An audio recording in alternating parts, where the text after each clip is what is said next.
আসসালামু আলাইকুম। দেশ বিদেশ টিভি থেকে হুসেন বলছি। আমার চ্যানেলে সবাইকে স্বাগত। টিউলিপ সিদ্দিক ব্রিটেনের একজন এমপি এবং মন্ত্রীও ছিলেন, সিটি মিনিস্টার, এবং সম্প্রতি পদত্যাগ করেছেন তিনি।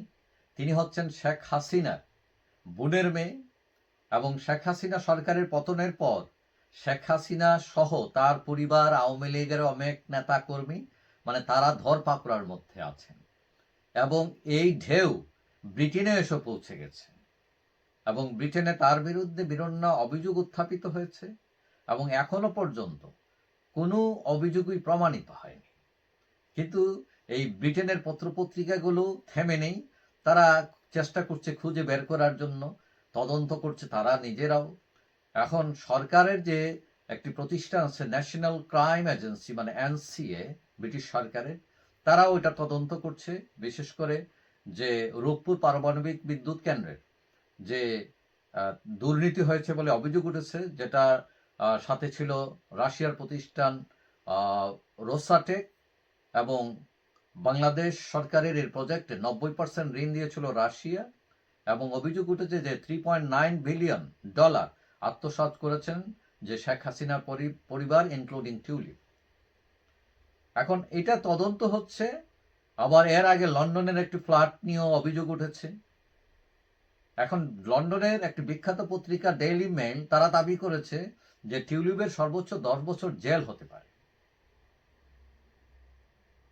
এবং তারা অলরেডি বাংলাদেশের দুদকের সাথে কথা বলেছেন এনসিএ, এবং সেটা দুই দেশের প্রয়োজনেই তারা করেছেন। কিন্তু এখন কথা হচ্ছে, পত্রিকাগুলো বলতেছে যে 10 বছরের জেল, এখনো কিন্তু মামলাই হয় নাই, তারা কিন্তু জেলটা সব দিয়ে দিতেছে। এখন টিউলিপের বিরুদ্ধে এর আগেও বাসা ভাড়া নিয়ে একটা তদন্ত হয়েছিল এবং সেখানে তিনি নির্দোষ প্রমাণিত হয়েছেন। তো এখন একজন মানুষের বিরুদ্ধে অভিযোগ উঠতেই পারে, তো অভিযোগ উঠলেই যে তুমি দোষী তা তো না।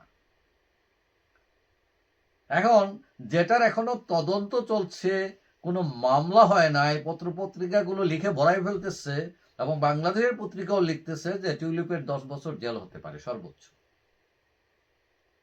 এখন তদন্ত করে যদি তারা কোনো কিছু কোনো অন্যায় দুর্নীতি পায়, দেন তারা মামলা করবে। যদি না পায় তাহলে করবে না, জেলেরও প্রশ্ন আসে না। এখন আমাদের দেশের এবং ব্রিটেনের কিছু অতি উৎসাহী মিডিয়া, এরা এইসব বর্ণিল প্রতিবেদন তৈরি করে পত্রিকার কাটতি বাড়ানোর জন্য, এবং এখানে পিছনে ইন্ধন দেয় বিরোধী রাজনৈতিক শক্তিগুলো। তো এখন এইগুলো করে অনেকটা হেনস্থা করা হচ্ছে টিউলিপকে, এবং অনেকেই মনে করেন, বিশেষ করে আওয়ামী লীগের লোকেরা, যে টিউলিপকে অনেকটা বাধ্য করা হচ্ছে তাকে ইনভলভ করানোর জন্য দুর্নীতি। তারা প্ল্যান করেছে যেভাবে হোক তাকে দোষী সাব্যস্ত করতেই হবে। তবে পজিটিভ দিকও আছে, যে ব্রিটেনের প্রধানমন্ত্রী স্টারমার, তিনি পক্ষ নিয়েছেন টিউলিপের। তিনি এখনো বিশ্বাস করেন যে টিউলিপ এইসব কিছুর সাথে দুর্নীতির সাথে জড়িত না, তার আস্থা রয়েছে, এবং তিনি বলছেন যে টিউলিপের জন্য আমার দরজা সব সময় খোলা। তো যাই হোক, যেহেতু তিনি একজন বাংলাদেশি, আমাদের আশা থাকবে যে তিনি নির্দোষ প্রমাণিত হন, কারণ তার সাথে বাংলাদেশের নামটা এসে যায়। কিন্তু আমাদের দেশের কিছু মানুষ আছে যে বাংলাদেশ বুঝি না। আমি সব জায়গায় আওয়ামী লীগ, বিএনপি, জামাত, ঠিক আছে, দলীয় চিন্তা ভাবনা, দেশ বড় করে কেউ চিন্তা করে না, খুব কম মানুষ করে। যাই হোক, যদি দোষী সাব্যস্ত হন তার কেরিয়ার নষ্ট হয়ে যাবে, আর যদি দোষী সাব্যস্ত না হন তাহলে তিনি আবার মন্ত্রিত্ব ফিরে পেতে পারেন। কেউ কেউ বলছেন তার আবার প্রমোশনও হতে পারে, পুরো মন্ত্রী হতে পারেন, আগে ছিলেন প্রতিমন্ত্রী। তো যাই হোক, দেখা যাক কি হয়। সবাই ভালো থাকবেন, আশা করি দেখা হবে অন্য কোনো ভিডিওতে ইনশাআল্লাহ। আল্লাহ হাফিজ।